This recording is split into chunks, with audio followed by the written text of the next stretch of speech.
Hello, my name is Bill Carrigan, a professor of history at Rowan University, and today I'm going to be reflecting on the September 11th, 2001 attacks and the federal government's final report that came out in 2004.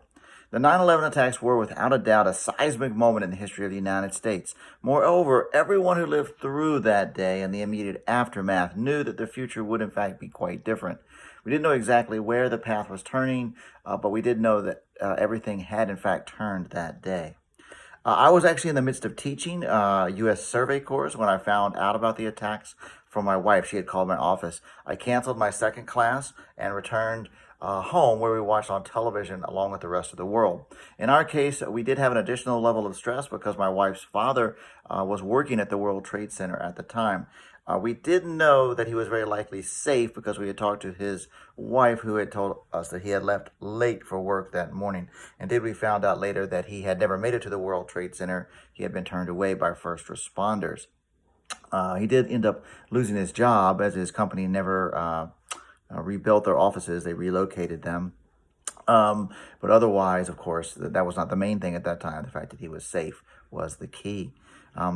Anyway, to return to the series of history events, in 2002, President George W. Bush asked Thomas Kane Sr., to chair the National Commission on Terrorist Attacks against the United States. Kane was a former governor of New Jersey. He was actually also descendant of a long line of very prominent politicians and citizens from New Jersey. In fact, he's a descendant of the first governor of New Jersey, William Livingston, probably still my favorite governor of New Jersey.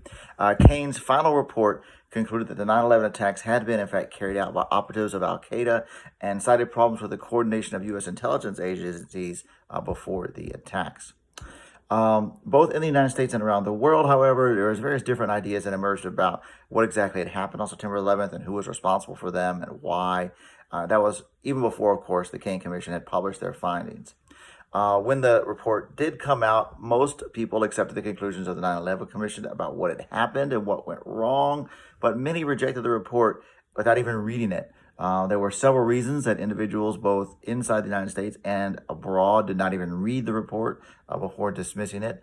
Among these factors, I think very high up, is a loss of faith in the United States government, at least with the honesty and transparency of the government. That had been eroded certainly during the Vietnam War. It had accelerated with Watergate, and it had continued in the 1980s with the Iran-Contra scandal, and then all the way through the impeachment of Bill Clinton. For many people, the government just wasn't to be trusted. The conclusions of the 9/11 report were, however, substantiated by newspapers all over the world and by independent studies whose results were published in various different magazines such as Popular Mechanics, Scientific American, and Time. And those supporting the various alternative theories, however, they maybe still weren't convinced by these. They don't rely primarily upon evidence, but upon motive. They argue that the United States government, at least many of them, wanted the buildings to fall to justify the expansion of government power in general and the later invasions of Afghanistan and Iraq in particular. So these various different additional studies didn't necessarily convince them because their belief was based primarily in motive, not in evidence. And the studies had something about motive, but of course they had not been able to interview the individuals and all that kind of stuff. Polling today, at least at the time of this recording this video, which is in 2020, varies substantially depending on how the question is asked, but about 20% of Americans and more overseas in many countries believe in one or more of the conspiracy theories about September 11th. As with most conspiracy theories, the formula in the 9/11 theories is pretty much the same as lots of other ones, and that is first, find something ambiguous or uncertain in the official explanation, which is not hard to do because, as an historian, there is no perfect explanation of any past event. We always only have a fractured, shattered, partial view of anything that happened. In the case of 9/11, we have actually more evidence, more witnesses than almost any other event in history. But of course, we still don't know everything about it. And conspiracy theorists is focus in on some of the uncertain aspects, and that is to raise concern, doubt about the official version. And then they move on to the issue of motive, and they push at that, and that's their two-party theory. What these theories lack, of course, is any kind of hard evidence supporting their alternative theory. Now, the third element of most conspiracy theories, and that is that somehow in a lot of them, there is a powerful, all-powerful secret state government or secret force that has, immense power that is somehow behind these conspiracy theories. And this, of course, is a ready-made counter for the criticism of lack of hard evidence because, of course, the all-powerful secret state or whatever, these folks have eliminated and taken out the evidence that otherwise would have been there, silenced those who had the evidence, that kind of stuff. Anyway, I've gone over this because the growth of conspiracy theories is, for me as an historian, an unwelcome outcome of 9/11.